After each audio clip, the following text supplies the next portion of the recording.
बँड्रा आणि माहीमच्या मध्ये काही ना काहीतरी घडतं. खूप लोकांनी दोन फास्ट ट्रेन जेव्हा एकामेकांच्या आजूबाजूला जातात, खूपदा असं म्हणतात की बँड्रा आणि माहीम स्टेशनच्या मध्ये एक आत्मा आहे, जी आत्मा एका ट्रेनमधून दुसऱ्या ट्रेनमध्ये चालू ट्रेनमध्ये धावते आणि मग नेक्स्ट डब्या म्हणून गायब होते. बँड्रा आणि माहीमच्या ब्रिजमध्ये जो नाला लागतो, त्या नाला आणि माहीम स्टेशनच्या मध्ये एक स्पॉट आहे. त्या स्पॉटवरच नेहमी काही ना काहीतरी होतच होतं.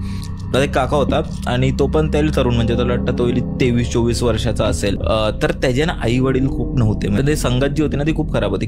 पण त्या ज्या लोकांमध्ये फिरायचा ना ते खूप असे विचित्र होते, दारू पिणं, सिगरेट पिणं. त्याचा ऍक्सिडेंट झाला ट्रेनच्या खाली येऊन. एक दिवशी रात्री जेवल्यावर, जेवण वगैरे झालं, 10:30-11चा टायमिंग होता. हा एकदम विचित्रच वागायला लागला. त्याचे वडिलांनी वगैरे विचारलं काय झालं नक्की, तुला झालं काय?